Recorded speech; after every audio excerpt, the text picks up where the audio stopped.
এই বাংলাদেশের এবং ভারত নিজেরা এসে এইখানে শহীদ ওসমান হাদিকে খুন করে যায় নাই। শহীদ ওসমান হাদিকে খুন করেছে বাংলাদেশের মানুষ। বাংলাদেশের বর্তমান প্রধানমন্ত্রী তারেক রহমানকে আহ্বান করতে চাই, শহীদ প্রেসিডেন্ট জিয়াউর রহমান, তাকে এই ভারতীয় আধিপত্যবাদ বাঁচতে দেয় নাই। ওসমান হাদি ছিল বাংলাদেশের আজাদী, যাকে খুন করবার জন্য আধিপত্যবাদের সর্বোচ্চ পর্যায় থেকে নির্দেশ দিতে হয়। যারা প্রশ্ন করো ওসমান হাদির রাজনীতি কি, ওসমান হাদির রাজনীতি হচ্ছে বাংলাদেশের মাটি ও মানুষের স্বাধীনতা। তোমরা চাপরি বাহিনী ওসমান হাদিকে যতই বাংলাদেশের মাটি থেকে নাই করে দিতে চাও, বাংলাদেশের মাটি ও মানুষ শহীদ ওসমান হাদিকে ততই প্রাসঙ্গিক করে তুলবে।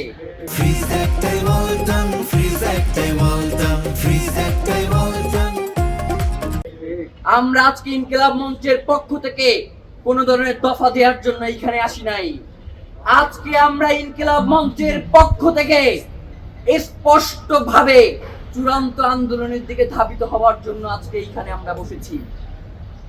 প্রথমত, আগামীকাল এই রাষ্ট্র শহীদ ওসমান হাদির খুনকে কেন্দ্র করে একটা অন্ধকারে নিমজ্জিত রয়েছে। আমরা চাই এই রাষ্ট্রের কুশীলবরা যাতে আলোর মুখ দেখে, এই জন্য আগামীকাল সন্ধ্যায় ইনকিলাব মঞ্চের পক্ষ থেকে আমরা একটা মশাল মিছিলের আয়োজন করেছি।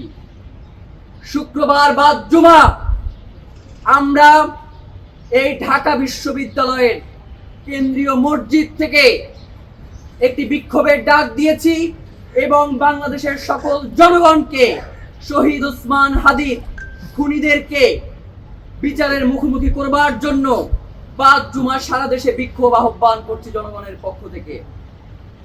প্রিয় ভাইয়েরা, শহীদ ওসমান হাদি তিনি শুধুমাত্র একটি নাম নন, বা তার খুন শুধুমাত্র বাংলাদেশের কোনো অভ্যন্তরীণ বিষয় নয়, এটি এখন বাংলাদেশের স্বাধীনতা সার্বভৌমত্বের প্রশ্ন।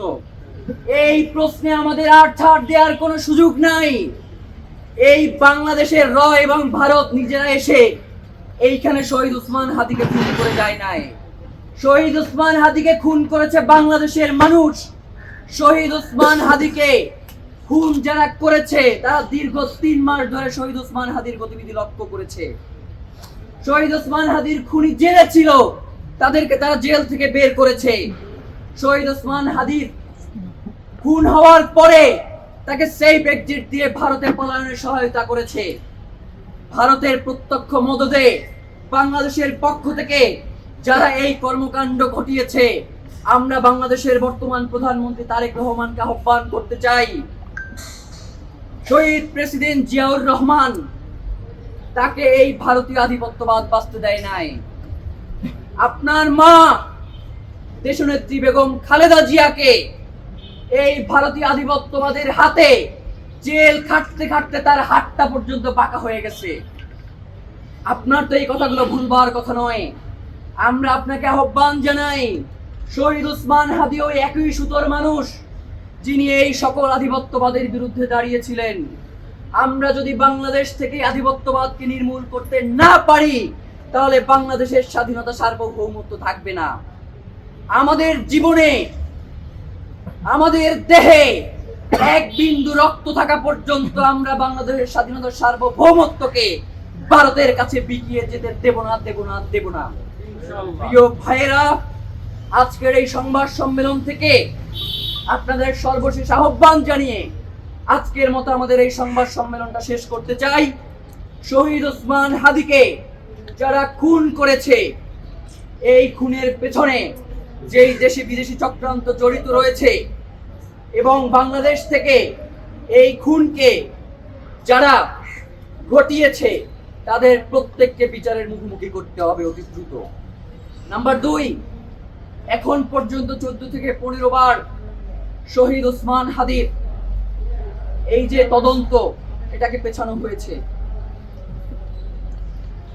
আমরা আপনাদেরকে স্পষ্ট করে বলি, এই রিপোর্ট দাখিলের সময় আপনাদেরকে আর পেছাইতে আমরা দেব না। এইটাকে কোনোভাবেই আমরা মিস্টেরিয়াস কেস হইতে দিব না।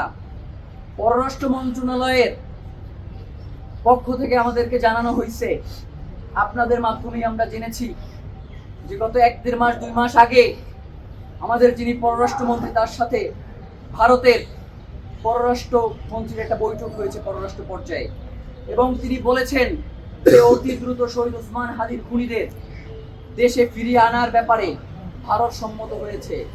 অথচ অত্যন্ত আশ্চর্যের বিষয় হচ্ছে, যার সাথে বৈঠক হয়েছে তার ব্যাপারেই মমতা বন্দ্যোপাধ্যায় বলেছে যে সে নাকি তাকে চুপ থাকতে বলেছে এই ব্যাপারে। তো সুতরাং আমার কাছে মনে হয়েছে বাংলাদেশের পররাষ্ট্র মন্ত্রণালয় থেকে যে বিবৃতি দেওয়া হয়েছে খুনিদেরকে ফিরিয়ে আনার ব্যাপারে, এইটা মূলত বাংলাদেশের স্বাধীনতাকামী জনগণকে এই খুনের বিচার থেকে, এই লড়াই থেকে দূরে সরিয়ে রাখবার জন্যই এই কথাগুলো বলা হয়েছে। নয়তো যেই অমিত শাহের নাম একদম সরাসরি এই খুনের সাথে জড়িত হয়েছে, তার সাথে বৈঠক করে খুনিয়ে ফিরিয়ে আনা হইতেছে, এটা তো পাগলেও বিশ্বাস করবে না। প্রিয় ভাইয়েরা, আমরা আপনাদেরকে স্পষ্ট করে বলি যে অতি দ্রুত, মানে কোনো, আপনি দেখেন ফিরিয়ে আনা হবে, মানে এটার কোনো সময়সীমা নাই। এটা একটা ইনফিনিটি ব্যাপার, যে কবে ফিরে আনবে এই ব্যাপারে কোনো ব্যাপার নাই, কিন্তু ফিরে আনা হবে। আমরা স্পষ্ট তারিখ চাই যে আর কত দিনের মধ্যে সরকার পররাষ্ট্র মন্ত্রণালয়ের পক্ষ থেকে এই খুনিদেরকে ফিরিয়ে আনার ব্যাপারে ব্যবস্থা গ্রহণ করবে, সেই তারিখটুকু আমাদেরকে জানাবে। নয়তো এই যে বন্দি বিনিময় চুক্তি রয়েছে, এইটা বাদ দিয়ে দেন, এইটা বাদ দিয়ে দেন। যেইটার কার্যকারিতা নাই সেই চুক্তি তো আমার মানার কোনো দরকার নাই।